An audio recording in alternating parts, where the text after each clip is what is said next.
Hello to anybody who's joining us, and I have a lovely guest today as well. So I'm Emily from Lunar Pumpkin. I'm an astrologer and an intuitive tarot card reader. I'm available for bookings or readings if anybody should want them, and my website is lunar-pumpkin.com. So let me introduce my lovely guest. Okay, so Jasmina is a modern intuitive astrologer guiding you on your unique journey. Her astrology journey started when she was around 10 or 11 years old, and she believes it was her dad who first mentioned she was a Gemini. So she was so curious to learn what being a Gemini meant. She found booklets in a local store about signs of the Zodiac, and immediately getting a booklet for each sign of her family members.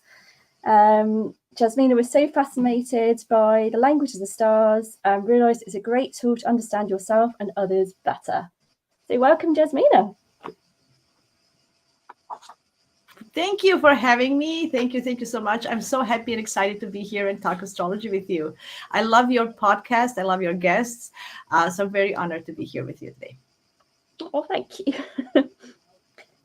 So can you tell us your big three then, your sun, moon and rising, for anybody who knows astrology or wants to kind of learn a little bit? Yeah, absolutely. I'm definitely a mercurial girl in the best sense of it all. So I have a sun in Gemini, a moon in Gemini, and a Virgo rising. So I'm definitely a Mercury girl.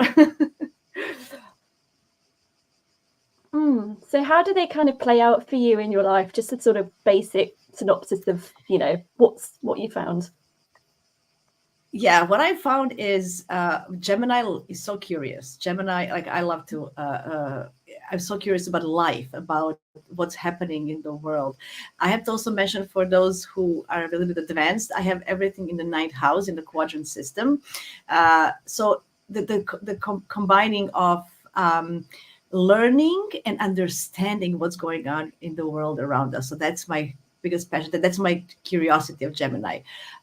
Meeting new people, traveling, experiencing life in that sense, just exploring, learning. That's what it is. So Gemini in general for me is just it's data collector. It's I want all this information.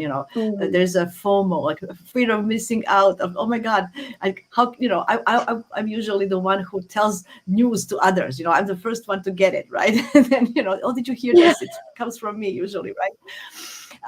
And then on the Virgo side, Virgo is more discernment. There's discernment with Virgo, what to do with all this information, right? How to analyze it, how to categorize it. So I like to be very organized.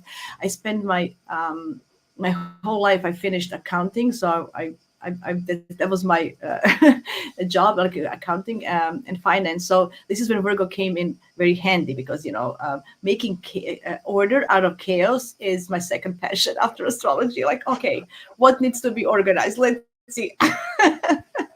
So that's kind of understanding what to do with all these information and actually use the ones that actually are important and analyzing and seeing which ones are. So that's kind of blending them both. So I'm actually happy with my placements. The downside of it all that I can get scattered because I want it all. So I go all over the place and I don't actually focus on one thing at a time. So that can be, something that I learned with time. When I was younger, I was like, oh no, I started learning this language and then I didn't finish, so that's the funny part. Not kind of a,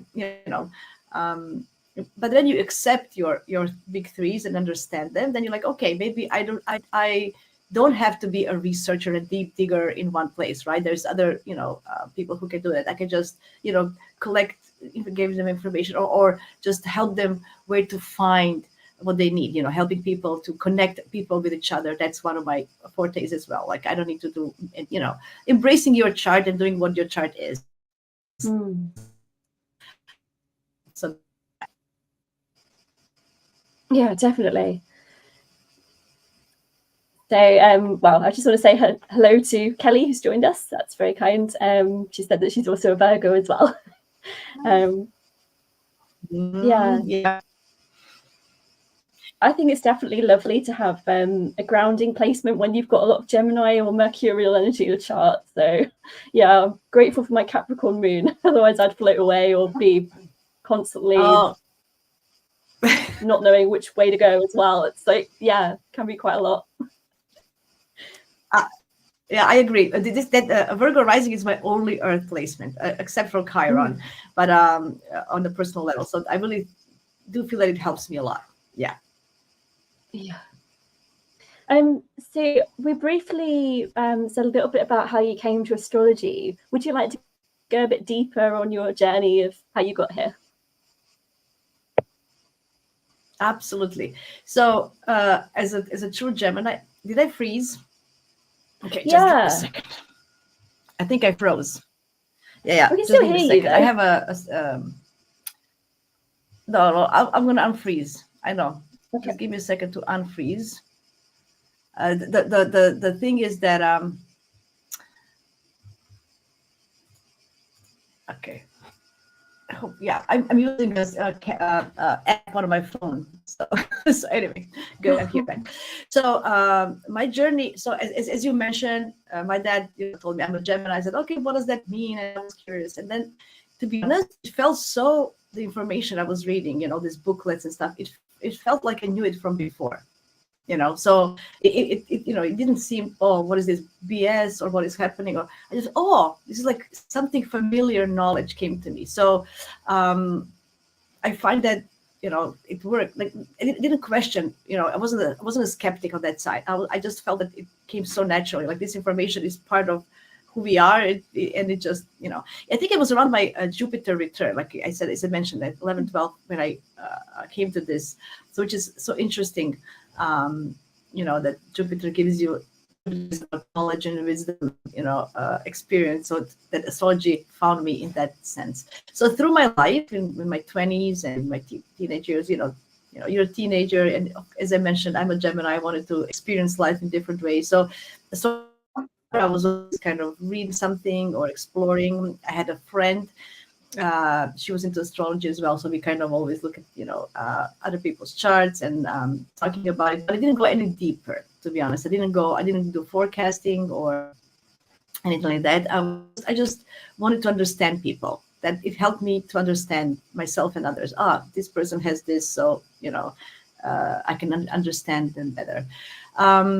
But that was it, kind of. I think I didn't go. I kind of looked into Jyotish and Indian because my friend was into it, so we were I took some workshops there and here and there. But it was all before internet. So when all this was happening, it was kind of I'm a 70s child, so I was already in university when we got internet and stuff. So all this information was very not available. And I grew up in Croatia. So Croatia is a Catholic country. Astrology is not very accepted still. So it was very hard to find, a book or something. And, there wasn't any stuff like that. But then in my 30s, I kind of started digging deeper. After my Saturn return, after I went through a bunch of crazy things happening for Saturn return and some hard Pluto aspects that happened to me, I kind of reinvented myself, and then I decided to, to spend more time on what my interests are, and then I started looking into astrology more. But it took me a Uranus opposing my Uranus, and I was around 42, like it was pandemic time, that I definitely decided, what, I want to pursue this as a career. So it was like, it was literally, how they say in any position, it's a middle age crisis. It's a point like now or never, kind of. So I said okay, and then I started taking classes from Steve Judd, and then I got support, like my friends. We still meet each week, and I had a pleasure to meet them last weekend in London, and Steve in person. It was a great, surreal experience after all these years. So, having a support group that you meet every day, every week, and talk about astrology, and gave me the courage actually to step up in the world and, and start practicing and knowledge and love of astrology. So that's kind of and I'm still on this journey. I'm still studying. I'm still working and learning, and but just helping people, empower them, and it just gives me such joy and pleasure, and just I love that. That's my reason why I want to help people. Yeah, beautiful. Me too. So have you got kind of a favorite area of astrology that you've studied or that you want to dive deeper into? I really like predictive astrology, like forecasting. I like to see, what's going to happen. So this is something that I'm kind of now looking deeper into, different techniques that I can use to pinpoint, because I like to confirm something. There's a natal promise in our charts, but depends on the circumstances how we're going to use it. But then if there's different predictive techniques confirm something, then that happened in the past and in the future, that gives me confidence that I can tell the client, this, prepare for this, or this is how can we, let's work on this, how to prepare you. So I'm really digging deeper. That's why I took Iranian class as well to understand how prediction goes with Iranian. I really like that part of astrology. Yeah, giving people some guidelines and raise them awareness, and they can prepare. So they're not, I like, as a Virgo rising, I like to also be prepared and have a list. So that's kind of, I want to give them practical advice how to prepare themselves for what's happening. It's their choice at the end. You're not making a decision. I usually don't give advice. I don't like saying I give advice to my clients. I don't. I just guide them literally, with this language of stars. I'm translating the language of stars. Because they don't know how to read it. That's the only thing. We are learning how to read the language of stars, and we are translators, and then people can decide for themselves how they're going to use that knowledge. It's all of us, right? Yeah, definitely. There is so much to dive into and play with and expand upon. And actually, as you say, there's always free will, and it's up to a client as to how they use things that we share. And we can always say the general topic or area of their life that something may happen, and at best, at worst, somewhere in the middle. And it's all kind of how we each navigate it, isn't it? Yeah. Absolutely. Yeah. And I don't really go ahead. No, I was just going to ask you a few things. That's all. Whatever if you've got something else you'd like to share, by all means. The thought is gone now. Go ahead. It's okay. Oh. It'll come back. Okay, so we had a little idea of that. Oh, that's a good one. So what kind of gifts do you think that astrology has kind of given you throughout your life or studies, or made clear things that you were unsure about? First of all, it gave me confidence. That's number one gift, because understanding why are you like that, just giving understanding yourself better, it gives you confidence, right? Because frustration can happen, or people go into victim mode, into despair, into depression, because they don't understand. So first of all, getting to know yourself through chart. Oh, okay, so how can I work with this? Like I have, for example, Mars-Saturn conjunction. It's hard, but now I understand. As younger me, I was really frustrated. I want this, and now I know that it takes time, and that with time I'll get it. So I'm just embracing that. So it helps me. It helps me to be more calm, more confident, and just understanding how the cycle of time and how everything works, right? So that's number one, what astrology gave me. And that's what I actually want to give my clients as well. Understanding of yourself, right? Number one. What other gift? I don't know. The other gift, it is such an area that you can explore, and it's never ending. like having a subject that you're passionate about, and then there's a never-ending exploration. It fascinates me. That's a gift for my Gemini placements, like no other subject Yeah. ever gave me. Okay, so that's, you know, and I'm just fascinated by how are we all connected with the universe, you know, as above, so below. There's I don't know, the gift of, even the gift of life, you know, why are we here and how this all works. So yeah, I would say, yeah, it gave me confidence. It gave me more awareness, more. I still have bad days, and you know, knowing astrology doesn't protect you from having a bad day or being nervous or angry or whatever. It just when it happens, you kind of like, okay, you kind of find the methods to understand yourself and others. So helping, a gift of understanding others, you know, and just not being frustrated with others and having different expectations, you know, that's huge. Yeah, compassion. That's what I think that astrology sort of highlights a lot. Yeah.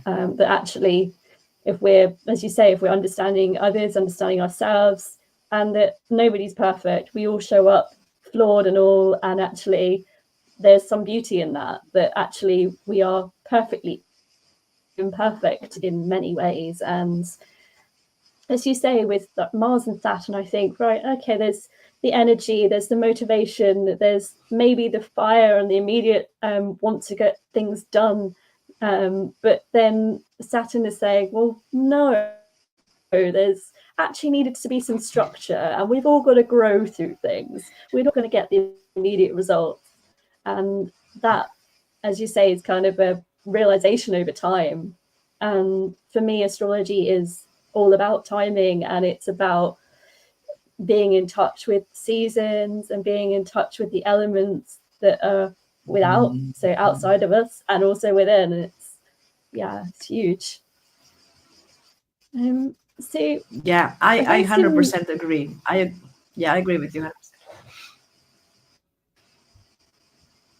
100%. So what are some things that you're most proud of in your life, whether personally or within business or learning?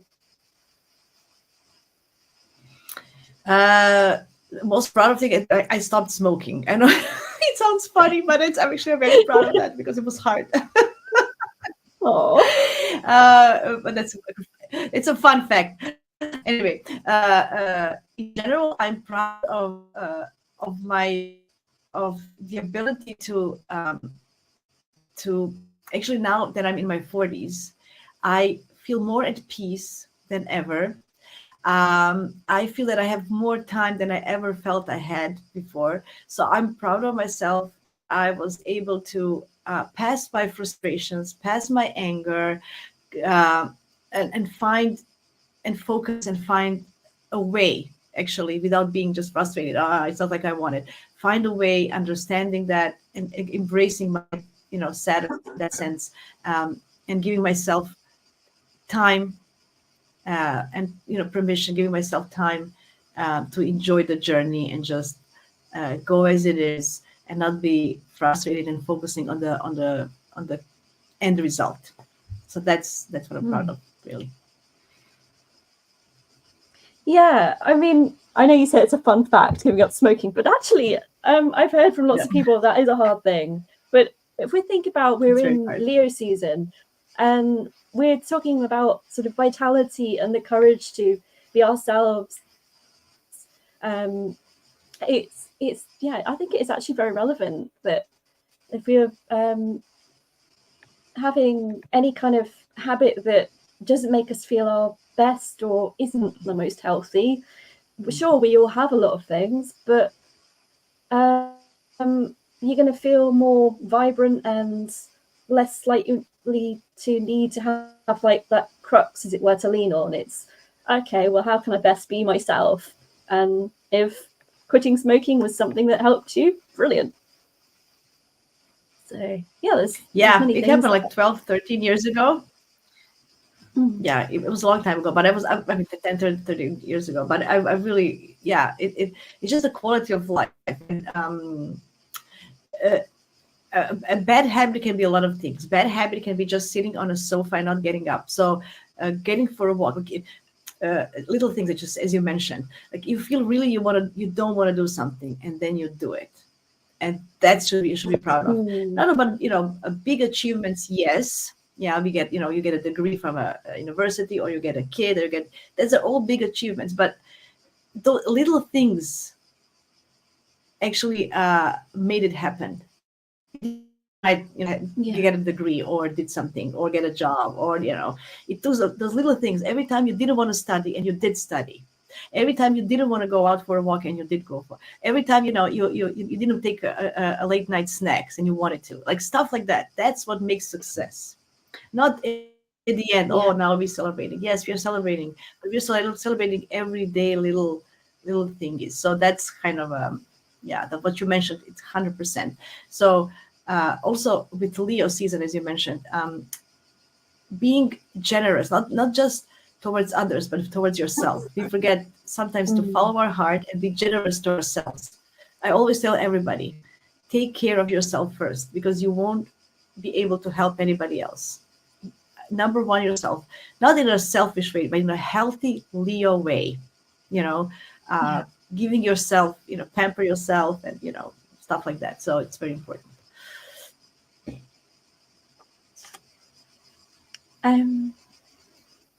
Okay, we've talked about things to be proud of, but obviously in life we have challenges and struggles and things. Is there anything that you can think of that there were a few struggles and you've just turned around, and how you've gone about it, whether it's using spirituality, astrology, whatever? Is there anything you'd like to talk about there? Do you mean doing it right or doing it wrong? What do you mean? Well, any struggles that you've had that you've overcome, and things that you've learned in the process, I guess. Okay. So I have a bunch of. Everybody has their own life story and struggles. I lost my mom when I was 23. And then a few years later, just around my Saturn return, I divorced from my first husband, and I had a business with my friend from high school that also didn't work out. Also at the same time, so I felt like that was like the worst things. Like it was Saturn return, and I think Lunar was involved. Anyway, I felt like my whole world is falling apart. Like I was really struggling. For the first time I went to therapy, and I was really depressed, and how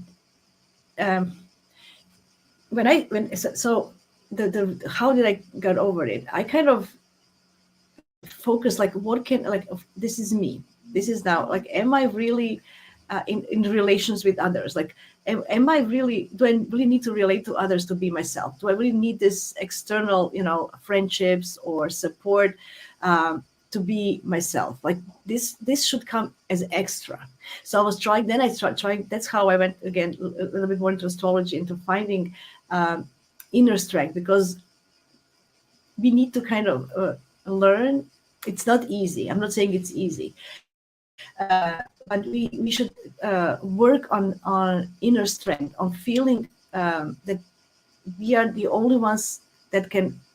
That like we don't need anybody else in that sense. That's how I feel we need to work on it. So that's for all these struggles I found that I can do it by myself, because I was relying always, on my mom, on my partner, on my friends. Like I always wanted to do this, and then I realized I don't have to. Like it's actually great that somebody helps you and have support, but if you don't feel that you can do it by yourself, or have this inner strength that this are all external circumstances that you don't have no control of anyway, right? The only thing you can kind of not even control yourself, but learn how to manage is you. And when I focused on that, on like, okay, let's pretend that I'm alone in the world. How would I do this? How would I do this? Before it was like, nobody's helping me. I'm all like, it's some stupid whining things. But then I said, okay, and then when I started just doing everything by myself, other people just came and helped me. Like it was so, and then I just embraced that. So I don't know. I don't know if that answers your questions, but that would be, struggling on finding, wanting appreciation maybe and love from others through, you know, loving yourself through others. It's not the right way. That's my goal. All this, you need to find a way to love yourself as is, and it's not easy. It's a lifelong process. There are many techniques, many different ways. We're all different, but that would be the ultimate goal: to love yourself unconditionally with everything, and then other things just came, and I will start going on that journey.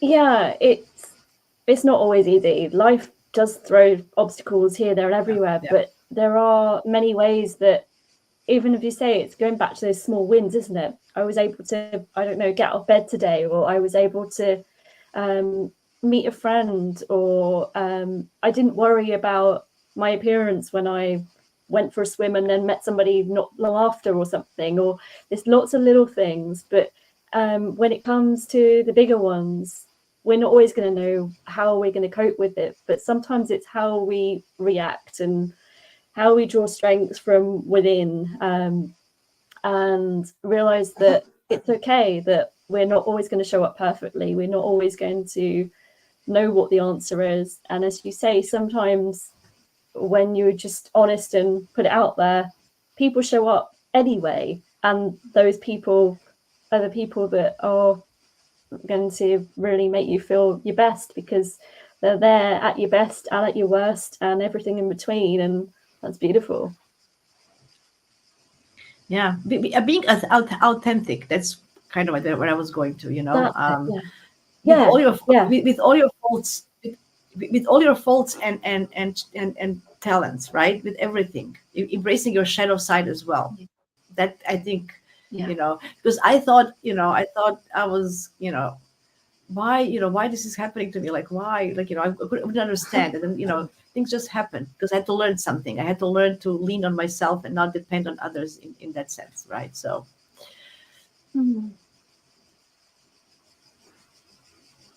Yeah, it's tough, but you got through it, and hopefully relatively unscathed.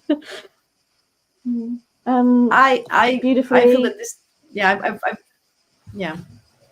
I feel like that I have my best life now. So I never feel better in my life than I do now. Never, so far, Yay. to be honest. Yeah, so that's good. I feel that 20s are tough. 20s are tough because we compare with each other.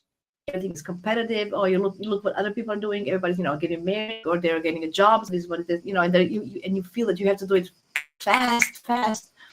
And of course, when Saturn return comes, why is this so important? Because it tells us, look, you need to mature. You need to, through experience, you're going to gain wisdom to help you further. You can't rush things, right? And that's the most important lesson of Saturn in life in general. Is just you just need to go through experience, and you can't have experience unless time passes to have experience. And that's why that's connection. So should we have a little look about Leo and pull up a chart? Yes, I love it. It's a Leo season. It's one of the best seasons. Summer is at its peak. It's all about fun and generosity and sharing, love, and just it's the best season ever. Leo, I really love it. Right, how do I get that screen? Is it that one? Oh, there we go. Let me just full screen it. Okay, can you see that all okay? Yes, I can see it. So that's a new moon in Leo. Yes. So what are your thoughts on some things that are coming up for Leo season? Well, the new moon is kind of nice because we have Venus at the last degree of Leo. So when Venus, when any planet is the last degree, it has all the power. It's sucking up all the energy of that sign. So I think with Venus in Leo, think about what is Venus, relationships and connections, and so and Leo is all about fun and entertainment. So I feel that this new moon can really be like a connections, connecting, having fun with people. It's all about that. So I feel that that's number one. And so the moon is making, what is happening with this new moon? Pluto, it's not touching it. It's 12 degrees of Leo. Yeah. So it's the middle of Leo. So that's also important. When you have moons. Oh yeah, I know what is happening. It's having a sextile to Jupiter. That's what I was going to say. So Jupiter in Gemini. Oh yeah. It's also enlarging and growing our curiosity. Remember, so Jupiter, whatever Jupiter touches, it makes it bigger. So imagine the curiosity of Gemini, the networking abilities of Gemini, the communication skills, the ideas, the brainstorming, all this. And we have Leo, fun. So imagine having fun with lots of people. So I feel this new moon is great for starting.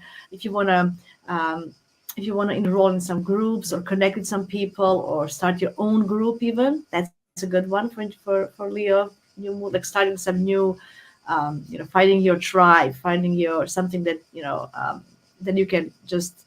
I think it's lovely. One of the best moons, I feel. Yeah. Yeah. And the thing is, sorry, just to say this, Mercury is not retrograde yet. So Mercury is going to go retrograde the day after.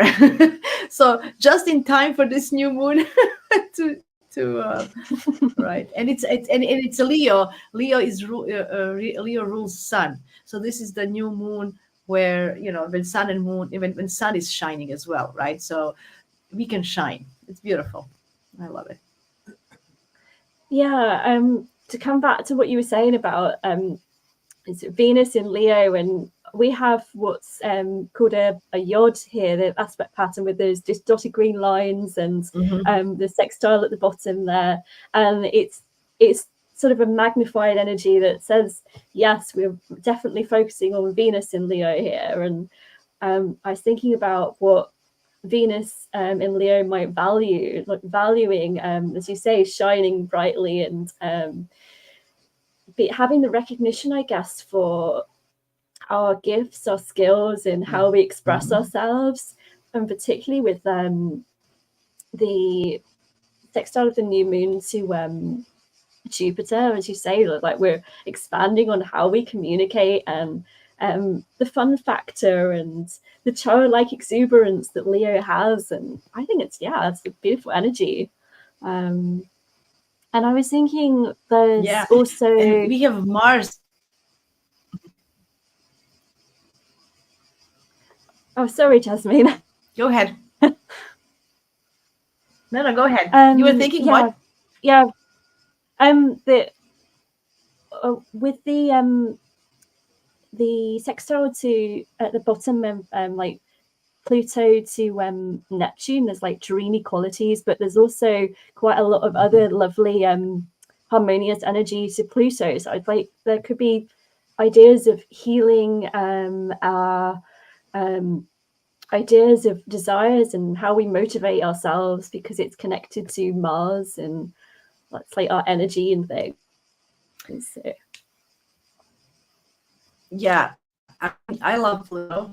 I have Pluto in my first house, and I think it really it brings trauma and crisis, but after that, it gives you empowerment. It gives you the sense of, as I mentioned, after all this crisis I had and struggles in my life, I came more empowered in me. So this is also Pluto here, as you mentioned, has a beautiful aspect with Mars. So imagine Pluto and Mars in a great aspect. It's the willpower. It's in its peak. You feel that you can do anything you think of, right? Anything that you wish for. It's beautiful. And we have, as you mentioned, Mars is approaching to conjunctions to Jupiter, and this. So the Mars is also sextiling the new moon. So there's a feeling of stamina, of drive, where we can do it, like a confidence. It's Leo. Like we're gonna burst in confidence. You have to watch, because when Jupiter is involved, we can overdo it. We can be overly confident and in ourselves, in our abilities, in that sense. But I think what is Saturn doing here? Saturn is in conjunct, right, with the moon. See, it's in Pisces, right? So it's kind of in conjunct. Well, that's kind of an adjustment, a little bit of adjustment that Saturn is, but it's not really touching the moon in a sense. So I don't know. I love this new moon. I think it's one of the best ones. Yeah, I think it's really good. I mean, there is like a square to Jupiter with Saturn there, but Yeah, I think that's because going of a lot to of the be. other aspects. There's going to be. Yeah, I mean the Jupiter Saturn square is going to be later in the month. It's going to be exact on the full moon in 2 weeks' time. Okay. So here, so what gives us here the applying Saturn to Jupiter, it gives us actually the overconfidence is going to be actually limited. So I like it, because it gives a Jupiter a check, like a reality check. Just ground yourself. Don't go too far. I remember Rick Levine, astrologer. He always says that Jupiter without a Saturn is like a balloon. You blew the balloon, and then it pops. If it doesn't have Saturn, it will just pop, and then you don't have the balloon, right? So that's the Jupiter. So if you have a little bit of, you know where to stop, how to blow the balloon, that's when Saturn comes in. So I love that analogy. I always remember that. It's beautiful. Even Venus squaring Uranus will gives us some excitement and wanting to break free and for some adventure. So squares can be hard, but I think this one is going to be good. It's just the issue is because it's a fixed signs, Leo and Taurus. We might feel for this new moon that we won't budge. Like I want this now in kind of a sense. So I deserve this luxury item, or I want to go to this party. I want to break free without even not budging and making a compromise. That can be just a sense that but overall, I love it. I think it's fun. We should connect with others, and it's beautiful new moon. Yeah, I mean, the rising of the chart is in Libra as well. So it feels like there wants to be some kind of peace and harmony at a general level, unless there's something that is generally needing justice. Generally, it feels like it wants to be like fairly balanced new moon energy. This is the rising for London, I guess, or for England. So it depends on where you're in the world. The rising is going to change. Sure. Not everybody's going to have the same effect. But in general, this is excellent for Leos. Everybody who has a strong Leo placements, especially between 8-9 degrees until 15 degrees of Leo. So I would give a range of 3 degrees plus minus. They're going to have like the best, it's very good to start something new in something that feels them, from the heart, something creative, something with, I would definitely suggest that. It's also good for Geminis because Jupiter is in Gemini, Mars is in Gemini. So everybody who has Gemini placements, especially Sun, Moon, or Ascendant, also between 8-9 degrees to 15. Definitely use this energy to make something fun and creative. I always say fun and educational when I do my stuff. I feel that it has to be, if you're teaching, learning something, it has to be fun as well. So something creatively fun. Yeah, I love this for Leos and Geminis the most, to be honest. The other air signs and other fire signs will also benefit. But I think Leo and Gemini is the most. Yeah. Beautiful. I'm going to stop sharing that one if I can. How do we do it? This is nice. There we go. Yeah, because we still have Leo season in August. We still have Leo season in August, right? So Virgo starts on the 22nd of August. What's coming up after this new moon is Mercury retrograde, and Mercury is going to be retrograde until from the August 5th until August 28th. So we're going to have the whole August in Mercury retrograde.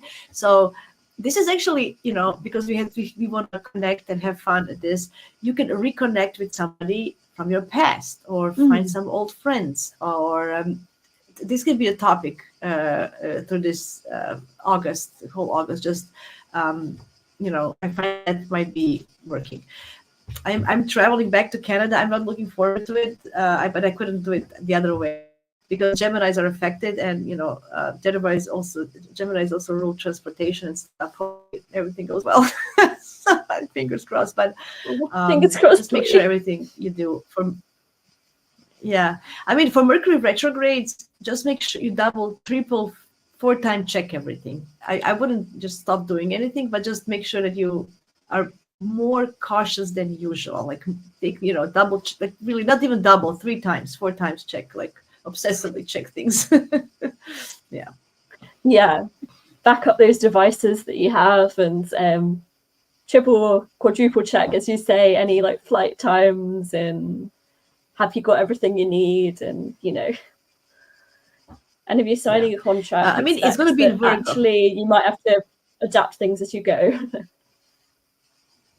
Yeah, so it's going to be mostly in Leo. So it's going to be just a little bit in Virgo retrograde. Mostly it's going to be in Leo. So I would be more concerned if it would be all in Virgo, let's say. So it's not going to be. So it's retrograding in Leo, it's going to give us different topics than in Virgo. So in Virgo, we might have different some issues with things like that are more Virgo-like. But in Leo, it's actually good to go back and see what did you like as a child. So when Mercury is in Leo, because Leo is childlike, right? It's what did you enjoy doing when you were 4 or 5? If you don't remember, ask your parents, ask your aunts or grandparents or somebody, and connect with that energy as well. What made you happy when you didn't have any responsibility in your life? That's the energy I would connect with this Mercury retrograde in Leo. Yeah, I like that. I guess people might have been doing things like, I don't know, drawing or painting, and or playing, I don't know, without thinking of limits and responsibilities that we have as we grow up. So yeah, definitely reconnecting with your inner child as well. It's lovely energy. I used to love to make mud cakes, from mud, and they're decorating them with flowers. And I'm thinking, I might just do that again, Stop doing that. Why not? Why not? You could even grab a kid, whether it's like one of your kids or a niece, nephew, whoever, and like, right, okay, would you find fun doing this? This is what I used to do. Absolutely.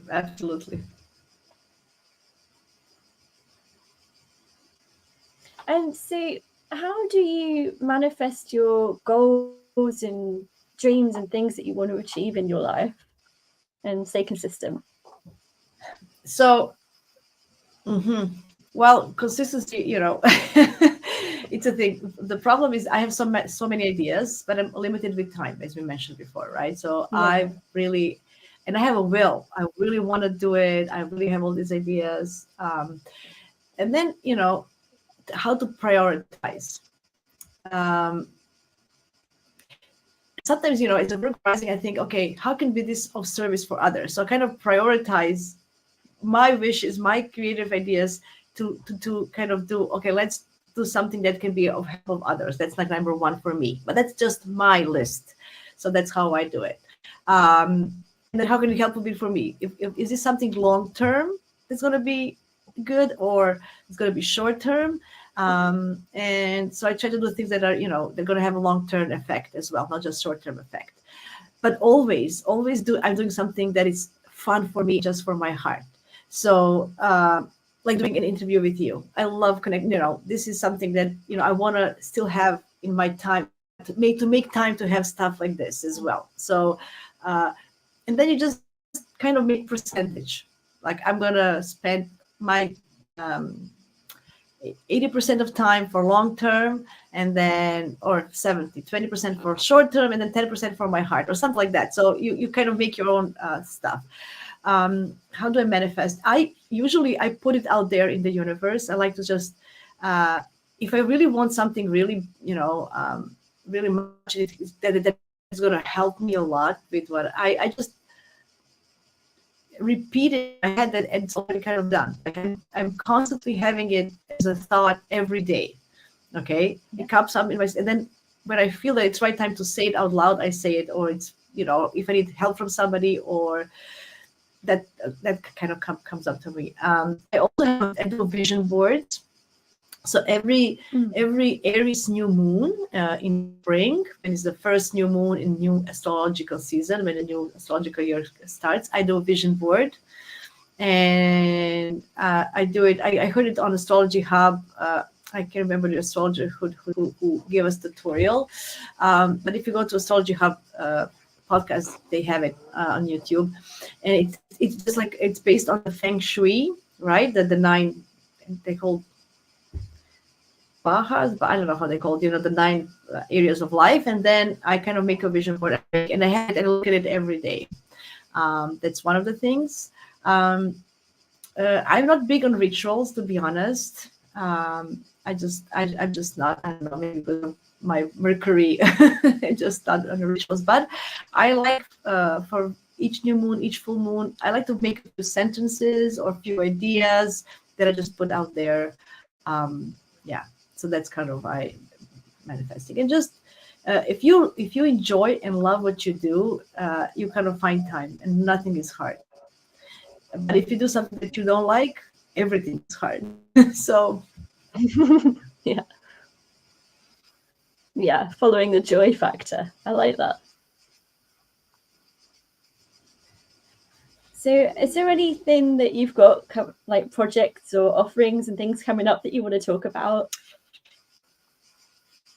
I currently don't have anything particular, because I have been into studies a lot. And this year, so I have been studying a lot. I finished another course. I just started, I'm still doing the LSA 3-year course. And I just started Astro Victor's predictive course. It's going to be for a year long. I don't know. I'm just hooked on some stuff. But I might do something. I might do something in the winter time, not before that, because we were traveling and I'm still not back in my routine. So when I got back, I'm going to start working on something. I might offer something for around Christmas, New Year's, maybe a workshop or something. I have to think about it. But I'm open for, I'm available for readings and bookings. That's my number one. I want to have time for my clients and help people. So that's why I'm kind of limited at the moment. But so that's it. Nothing particular, nothing else. So my studies, my clients, and then I might do a workshop around New Year's. But thank you for asking. Oh yes, and I suggest I did the. I did the. So anybody who wants, they can go to my website, Jasmina Brozovic Astrology.com, and subscribe to my newsletter. I have been giving the free like a moon guide for the season ahead. So I gave one for summer. I'm going to be giving one in August or beginning of September for the fall season. So if anybody wants that, it's like a moon phase planner. Let's say that's what I called it, a moon phase planner. Oh, brilliant! Yeah. So if people want that, go and check that out. Well, thank you very much for joining me today, Jasmina. It's been lovely and I really enjoyed it. So you're welcome to stick around and speak with me privately for a bit if you want. But for everybody else, should we wrap up here? If that's okay with you? Yeah, before we go, I just want to thank you again. It was so nice for giving me space, and I felt so at ease to talk to you. I really, really appreciate it for giving me the space and time for this. And I really, really think that you're doing a great thing. So keep on going. Thank you very much. Thank you so much. All right, take care, everyone. We're just going to end now. All right, lovely to see you Bye. and watch the replay. Bye.